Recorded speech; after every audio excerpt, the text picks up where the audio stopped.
Hey guys, welcome back to the channel, welcome back to a new video.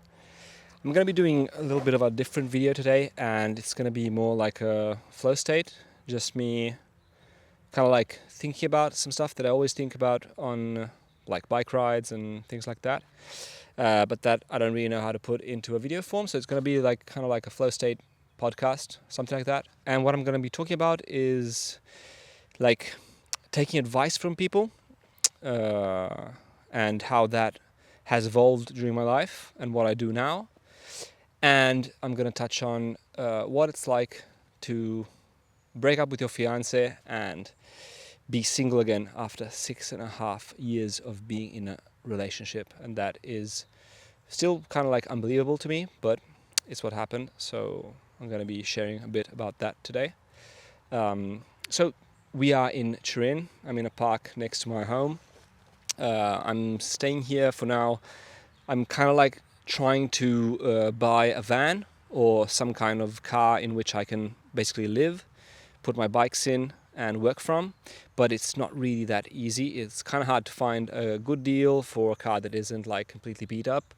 So at this moment in time, that's what I'm trying to do, because this summer I really felt like I needed some way to move around and like basically live in the like Alps or at the sea or wherever I wanted, basically, and just sleep wherever I wanted.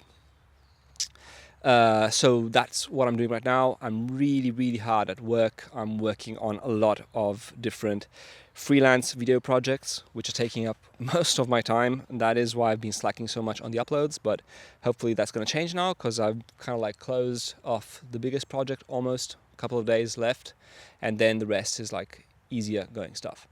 So we are here at this park. It's a beautiful October day. It's the 22nd of October. And I'm just basically filmed a couple of videos that then I have to edit. And now I'm just sitting down here and enjoying like these really warm days. It's been really warm, even though it's autumn.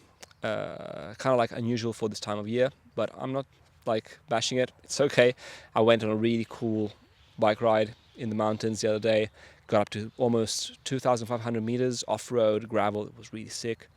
Been doing a lot of gravel riding recently. It is so awesome. It is my highest excitement at the moment, because it's just is so kind of like extreme. It's adventure. I would describe it as being road bikes, more edgy and cool, like Big Brother who skates, who has tattoos. And I have been riding a gravel bike on and off for the past 2 years, but right now it's like absolutely the best thing that I want to do all the time, because you get away from the roads, you go to incredibly beautiful places, which for me, I always carry up my drone, or I'm always like snapping pictures, and it is so cool to get off the roads and go to these places where basically sometimes nobody else has been, and get some awesome footage of it. And that is part of the joy that I find in cycling, running, swimming, or just going hiking, is creating content, like going out but also making some photos or some videos about it. That is, I wouldn't say half, but 1/3 of the fun for me is that. 1/3 is training effect, 1/3 is exploring, and 1/3 is getting awesome footage, awesome videos, awesome photos, so that I can remember that moment forever. And it's something that I always encourage my friends to do, because it just makes the experience so much more real and prolonged in time. If I always see people doing like incredible rides on Strava, and the like morning ride and just the track, and they've been in some amazing places where I would die to go. Like, guys, like take a picture. You remember it forever that way. But anyway, enough with the digressing. So a thought that I had often is taking advice from people. It always comes up with talking about getting a coach, or like money, or how you want to live your life. And it's crucial. Advice is crucial. But the thing that is even more crucial is figuring out who to take advice from. And I must admit, I wasn't always very good at this, as in I would take advice from the people next to me, because I thought, these are my friends, these are people that have my best interests in mind. And that is true. That is absolutely true. It is often people, if it's your close friends, it's often people who have you, like they have your best interests at heart. But there is one key thing that is flawed with this, and that is that these people, every single person is living their own personal experience of life, and they have different goals, different dreams, a different past, a different family. They grew up in a different house than you. They want different things from you. So that evolved. Basically, I used to work in a co-working space with other people, and we would all make videos, graphics, and working basically in the visual arts, let's say, visual arts and video. And it was awesome. I really liked it. I really liked making videos. I really liked spending time with these people and working with them. And we made some amazing stuff. But then at one point, I kind of started realizing that what path I was on. I was on a path where I was trying to make, the next big thing that I wanted to make was a TV commercial. I was making a lot of like event stuff, like action sports and things like that. And the next level up was going from the web to going to the TV. So getting a TV ad. That was it, like directing it or filming it, whatever. But the thing is, as soon as I was like just working, and as soon as I realized this, I thought, okay, what do people who direct TV ads, what does their life look like? What are they doing? What do they look like physically? What does the time that they spend every day look like? And the second I started thinking about that in those terms, I realized that was absolutely not what I wanted. I thought I wanted this. I had been basically programmed to want this, as in you make videos for the web, and then you make them for TV, and that is just the way that it goes. But the thing is, I saw the people who had what I wanted in that moment, and I realized that I didn't want that. I absolutely didn't want that. I didn't want to become that person. And truth be told, I did not know what I wanted to become, but I sure as hell know that I didn't want to become that person who is stuck at the desk all day or stuck in a studio every day. I remember having this vivid thought of being like on a set. I wasn't even working there, I was just present at the set. And I had this vivid thought, I would rather die than spend 1 minute of my time in this set. It's just, I didn't want to do it. I didn't want to stay in a dark place with a lot of people basically just making things that are meaningless, things that are useless, because 99% of advertising is totally pointless. It does not serve a purpose to help people better their lives. And this was all stuff that I didn't really realize at the moment, but that it became true and it became real, and I started understanding this when I kind of had that shift in mindset. So I thought, okay, so all the people who I take advice from are people who have those goals in mind. So is this really the best advice that I can get?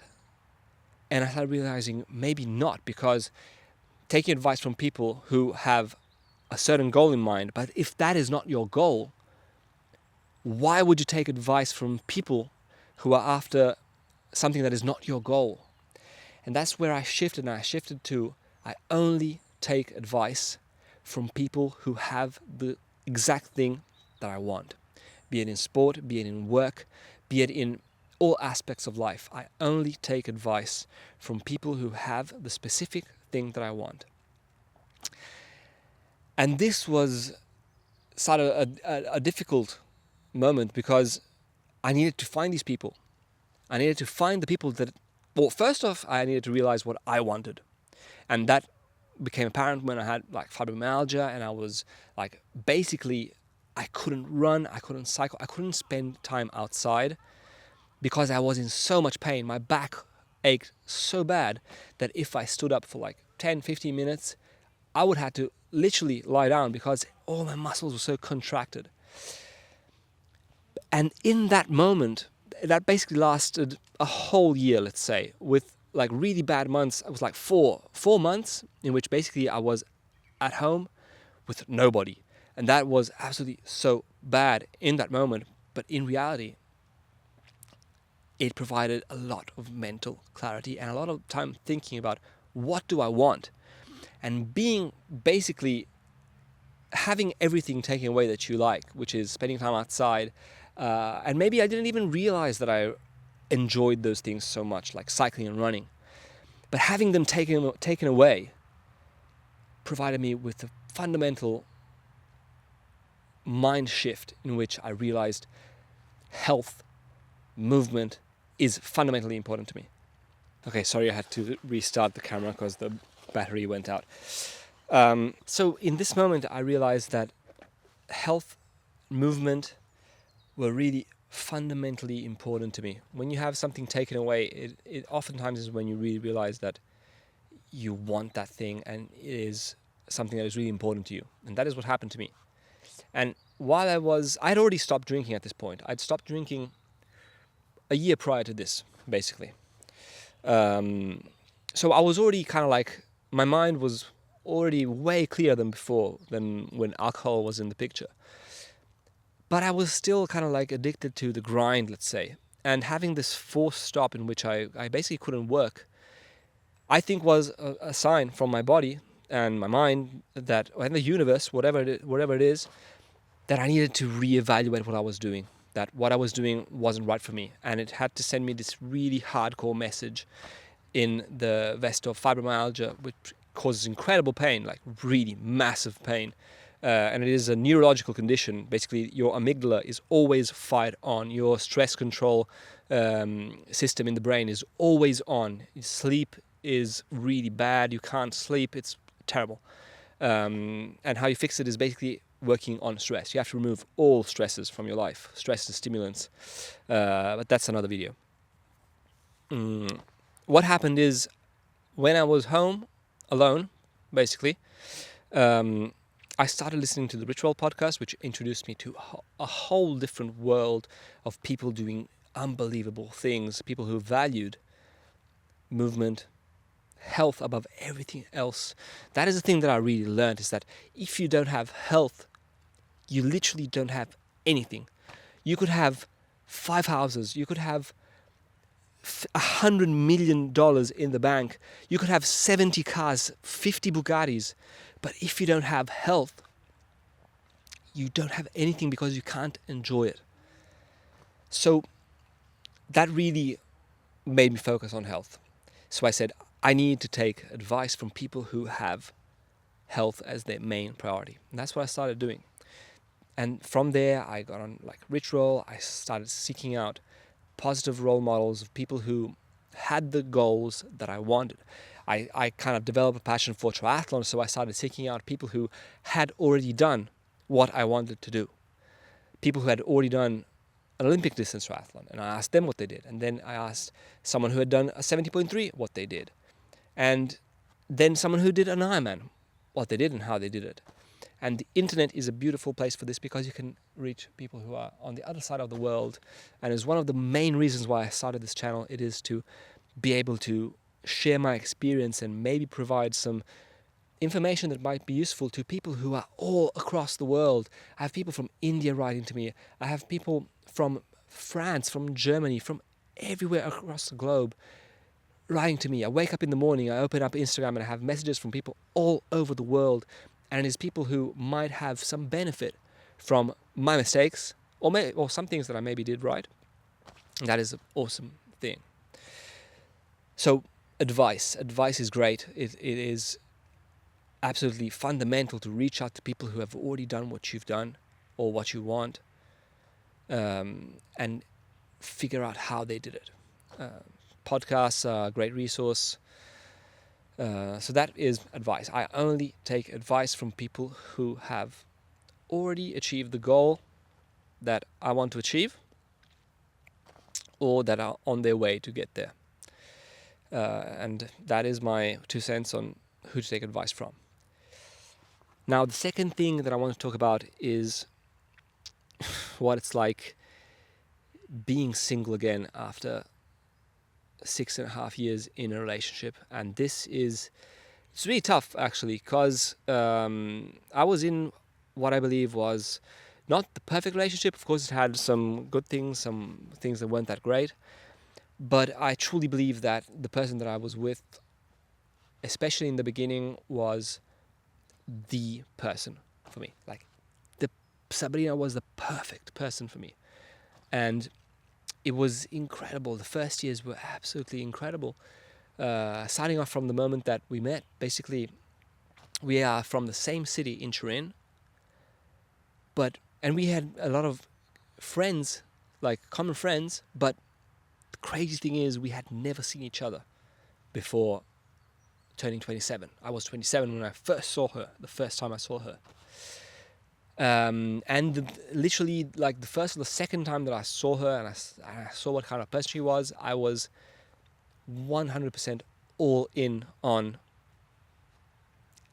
thinking that I needed to give my best effort to try and get with this girl, basically. I knew that. It was like, I was all in because I saw some really, really high potential in there, and I was really drawn to her. So that is just to explain kind of like what the relationship started like for me, and it progressed, and we moved in together basically kind of like straight away after like 3 months, 4 months, which normally couples blow up if they do that. And one thing that happened was it brought us even more together. And we had some amazing years, apart from the year in which I had fibromyalgia, which was really tough on her. It was pretty massive thing to throw on her, because it was like the second year we were together, and seeing like me going from 100% to going to basically not being able to do anything and being a completely different person must have been really tough. And I think it, in some way, shape or form, it started contributing to the fact that we were going to leave each other sooner or later. But anyway, the thing is, I can't speak for her, but it basically, when we were in Thailand in mid-May or beginning of May, Sabina asked me for some time apart, which we did. I went to another island, and after 1 month apart, basically the relationship ended. So I came back to Europe. And the first especially 2 weeks was really, really tough, because like maybe the first 2-3 days you're like, okay, this is going to be an adventure. And I didn't really understand that the relationship had ended in that moment. I thought there was going to be like another like shot at it, or maybe just even like trying again. But so that was my thought when I was in Thailand, in Koh Samui. So I treated it a bit like an adventure, like going exploring a new place, a new island. But after a month, it became apparent that the relationship was not gonna get back together. So I decided to come back here. And man, coming back to Europe was tough. So when I landed, I was still getting used to being alone. And to be honest, I think that month in Koh Samui, where I was in a paradise island, and I was in my natural like habitat, which is really warm, tropical beaches, and I love those places. And it was always an adventure. I was with my scooter, with my bike. I was going out every day to get like super cool shots. I was getting into like strength training. It had some positives. I mean, being alone has some positives, because you had the freedom to do whatever you want at whatever time of the day you want, basically. But the thing is that it has some cool things, being alone, but I wouldn't say it's better if the partner you were with was the partner that you always wanted to be with. But I think being in Koh Samui for 1 month helped. Then I came back here, and saw my parents. It was like pretty tough, like explaining stuff. It was pretty intense. But the one thing that I would like to share is that I always valued, since I had been bedridden with fibromyalgia, I always valued being happy on your own. Like, it was always something I worked with, that, and hence like cycling alone and training alone a lot. That was really to get comfortable with being alone and being happy with being alone, because I personally believe that if you can be happy alone, only with yourself, with your thoughts, sober, nothing else around you, no cycling, no running, just being alone, being yourself, being in your own skin, being comfortable with this situation, I think that is the only moment in which you can be truly happy with other people. So when I returned to being alone, not being in a relationship anymore, I kind of had that safety net, as in I was already used to being alone. I was already comfortable with being alone. I missed a lot of things from the relationship. Of course, it's not easy after so many years getting back to being on your own, but I kind of dealt with it. I kind of dealt with it getting back into training, but not getting into training as a way to escape from the feelings. I used the training sessions as a way to really dial in and connect to what I was feeling. Like if I was feeling sad, I would really tap into that sadness and understand why I was feeling sad and what I could do to make the moments better. And for sure, training helped because it gave me like a bit of a clear goal. It was already something that I wanted to do. I wanted to do my second Ironman, but it kind of made it more real. And thing is, having all that free time, I'm not saying that having so much free time is great, but I think it really helped me to make that goal a reality and chasing after it. But I'm not gonna lie, after 6.5 months of being in a relationship and thinking that you're gonna get married, it's really tough to be back alone. And to be honest, I'm not really psyched on like looking for another partner, because maybe I'm just stupid, but in my mind it's like kind of impossible to find another person like that. It really is something that is once in a lifetime thing. But I don't know, I'm living day by day right now. I would say I'm in a pretty good spot. And yeah, that's it. That's just the thoughts about it. Being single after 6.5 months. It's doable. You can do it. It's just pretty tough at times, but time heals, and I hope it heals like as much as it can in the next months going forward. So sorry I've been slacking on the uploads, but I really have been hard at work on my day job, making freelance videos, working with brands. Started working with a cycling brand, went to film a really cool cycling event in Spain, Badlands, and I've almost finished the video. Should be about another couple of days work and then it's done. And I'm looking forward to cranking out the content on this channel. Let me know if you like this video. Let me know if you like me to make more videos like this, just chilling out, thinking about stuff and sharing it with you guys. Maybe you find some benefit in it, and hope you like this video. Hope you like the sound of my voice for 20 minutes, and subscribe to the channel, and I will see you in the next video.